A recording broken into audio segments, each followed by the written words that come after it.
The Douglas Street Bridge was a portal, a place in the world slightly thin, where one life could pass into another. It was an edifice of stone and steel, ever changing from one reality to the next. Douglas Street Bridge was always rather special to me, still is to this day. What's the significance of the bridge? It's kind of a portal between two places. I mean, further west, and that's where I grew up, and it was filled with a bunch of people I didn't understand and living lives I didn't agree with. And it always seemed that as soon as you passed over the Douglas Street Bridge, you met people that were a little bit more real. When I was a kid, we'd drive up here, and instead of taking the highway from the west side of town or from Goddard, we always went through the old neighborhoods, and we drive across the Douglas Street Bridge up to the library, which is just a block further east from the bridge.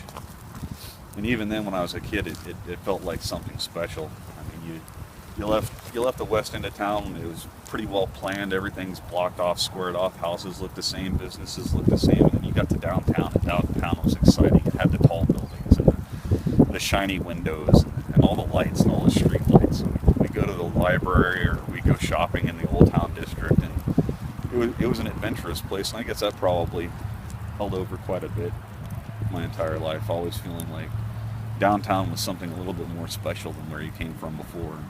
Everything else was boring. Downtown had a lot to do.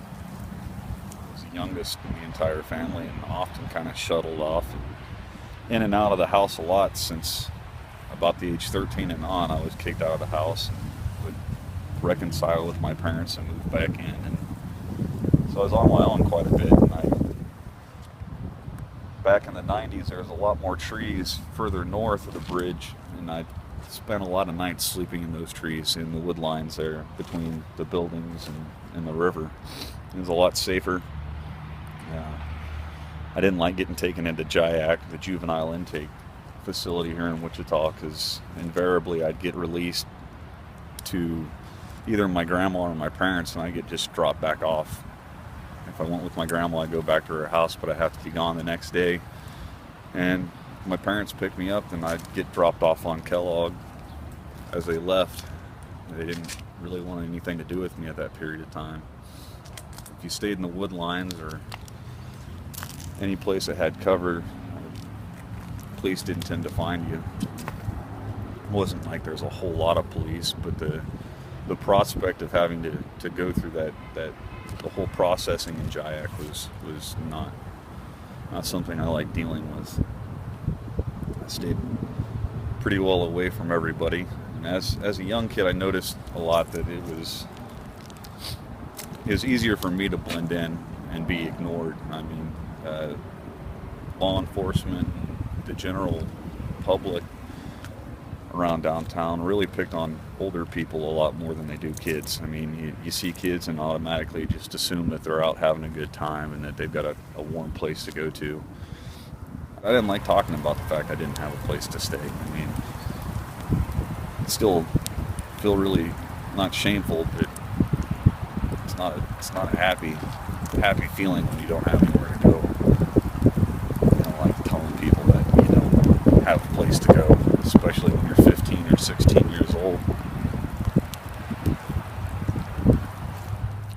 Further east on Douglas lies Natsker Memorial Park. Brian would spend part of his days and evenings here. Kind of sit around the benches or just hang around during the daytime. This is actually where I had ever first heard about the Lord's Diner. They'd have volunteer people come out in the daytime and hand out sandwiches occasionally.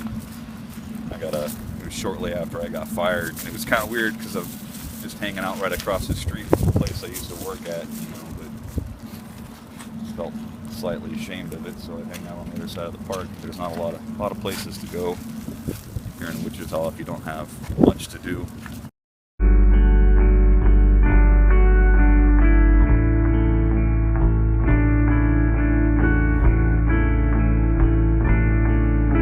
It's not that from the Lord's Diner, they came and I don't remember what kind of sandwich it was, but They handed out little brown paper bags with food, let us know about different programs that were available to people here in Wichita.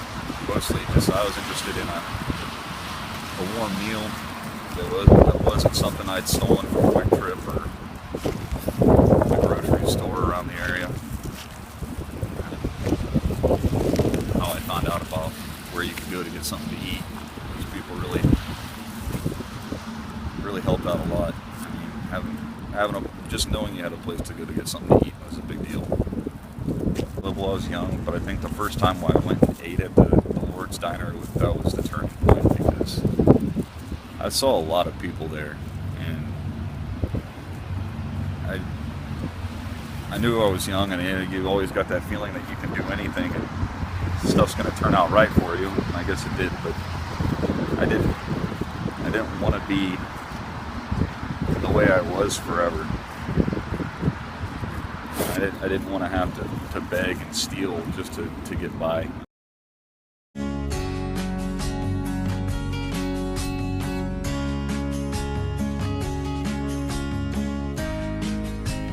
Brian met Lonnie Harkness in the year 2000. They had their first daughter, Adia, in the spring of 2002. They were married the spring of 2004. And Brian joined the Army the summer of 2004.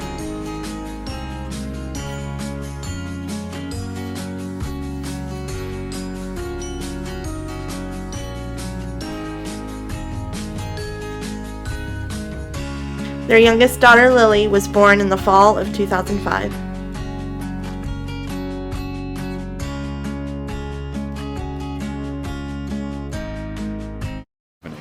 But this is home. I mean, I spent a lot of time, even when I wasn't homeless, just hanging out here, and this is where I felt connected as a kid, and I still feel connected now. And I've deployed and gone to other countries, and I think back on life, because that's really a lot of all you have to do is talk to people about where you came from and the stupid things you did when you were a kid. Douglas comes up constantly. I've got a friend that lives on the East Coast that